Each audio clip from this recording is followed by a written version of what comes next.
In Jainism, none of the Jainas was ever credited with the performance of miracles, even at the time of their service. This was not the case with the Buddha imagery. Thus, we should try to get into the very spirit of Jain art in all its manifestations to understand and reveal its philosophy and social purpose.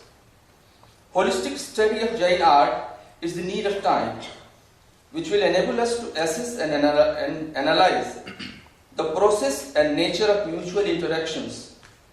Also, within different streams of Jainism and with Vedic Puranic stream. I refrain from using the word Hindu.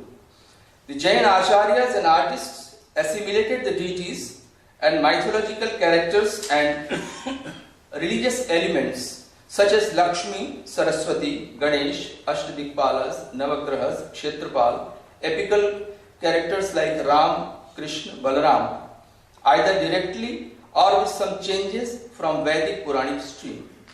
The rendering of Balaram and Krishna with the images of Neminath is found from the Kushan period at Mathura, which grew further to culminate in 10th, 13th century Sarka era at Devgarh, Vimalvasihi and Lunavasihi, Mount Abu, Rajasthan. Due to this Vaishnav impact, even today in Jain temples, we find Vaishnav priests. The Buddhist motif showing two deer on both sides of the Dharma Chakra. How should we interpret the symbols, the motifs? Deer on both sides of the Dharma Chakra, carved on the pedestals of Buddha images of Gupta period from Sarnath, was also borrowed in the Jain images, especially at Shwetambar's Jain sites of Western India from about 9th century Sarka era. Here the mutuality is based on the commonality of mindset of people of both Buddhism and Jainism, intending to establish and sustain peace, which is the ultimate need of any society or culture. The four Arya Satyas of Buddhism and Panch Mahavratas of Jainism are only the means to achieve that peace, which is the ultimate need of present day world of conflicts. Apparently, deer in such renderings symbolize the peace. And peace is the ultimate requirement or need of any society of any time.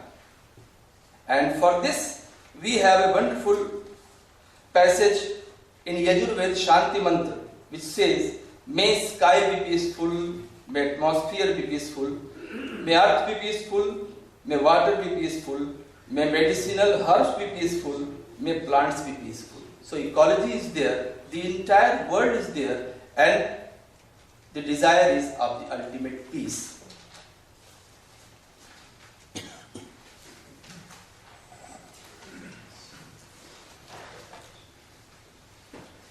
Vimalvasihi and Lunavasihi, Sarka era 1150 to 1250, wrongly and generally dated to 1032, because the main representations at Vimalvasihi belong to 1150, not before that. 1032 is just the sanctum and the Guru Mandap. Exhibits some very interesting renderings of Krishna Leela and other Vaishnav themes, including Kaliya Daman, that is in Vimalvasihi, Krishna playing holy with Kanak Shringa Kos, as found in the Harshacharya, with Gopikas, that is cowherd boys and girls. The episodes of Bali and Vaman and Samudra Manthan and vivid carving pertaining to Krishna's birth and his Bal Leelas. The scene of Holi, carved in the ceiling of the Brahmika, that is the corridor, at the Devakulika number 41 of Vimalvasihi, Sarka era 1150, is a singular instance of such rendering in plastic art, and it comes from Jain context. It becomes all the more important in view of its Jain context on one hand, and its total absence in the plastic art of Brahmanical context on the other hand. This was the mutuality. The ceiling accommodates 9 figures of Gopikas with Krishna, the latter playing holy in the center in a joyful mood, with 2 cow horn shaped sprinklers in hand. Krishna with a small kirita mukut is dressed in a long flowing uttariya, that is pitambar. Other figures are leaning towards Krishna in rhythmic postures. The Lunavasihi contain depictions of Krishna's birth under close vigil and his Bal Leelas. The second ceiling, number 49 of Vimal Vasai, exhibits another remarkable figure of 16-armed Sthon Narsingh, man-lion incarnation of Vishnu, killing the demon Hiranyakashipu. The effective and dynamic representation undoubtedly makes it one of the best illustrations of Narsingha in Indian art, coming from the Jain side. The Parshvanath Jain temple, originally dedicated to Rishabhnath, in inscription it says Jinnanath, as per inscription of Khajuraho, that is of Vikram Samvat 1011 equal to 954 Sarka era, is a remarkable example of mutuality, whereon the figures of the deities of Vedic Puranic tradition like Shiva, Vishnu, Brahma, Ram, Balaram, Kam are carved both independently and along with their respective Shaktis. It is relevant here to mention that the Paumacharya, now comes the textual context of such depictions, that the Paumacharyam, because we sometimes take the consideration of only the sculptural renderings and we do not look into the textual references. So the correspondence of the two is essential for coming to a particular decisive conclusion. It is relevant here to mention that the Paumacharyam of Vimalasuri, 1st to 4th century Sarka era, eulogies Rishabhnath with the appellations such as Brahma, Trilochan, Shankar and Anantanarayan, thus paving the way for rendering of Brahminical deities in the Jain temples. The two Jain epical works, namely Mahapuran and Trishashti Shalaka Purush Charitra, one is Digambar, another one is Shwetambar text of 12th and earlier one is 9th century, are of enduring importance. These works have several references to the worship of Shiva, Vishnu, Krishna, Ram and other Brahminical deities, besides the episodes of Nala Damayanti, Ahilya, Bhagirath and descent of Ganga.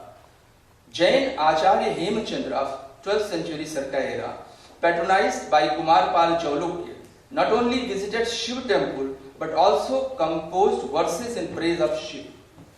Rishabhnath, bearing close semblance with Shiv on account of lateral strengths, bull cognizance and Gomukh Yaksh to be found in these sculptures, has been eulogized in the Adi Purana of Jinsen with 1008 appellations, interestingly which includes and which suggests how liberally different Brahminical deities have been imbibed.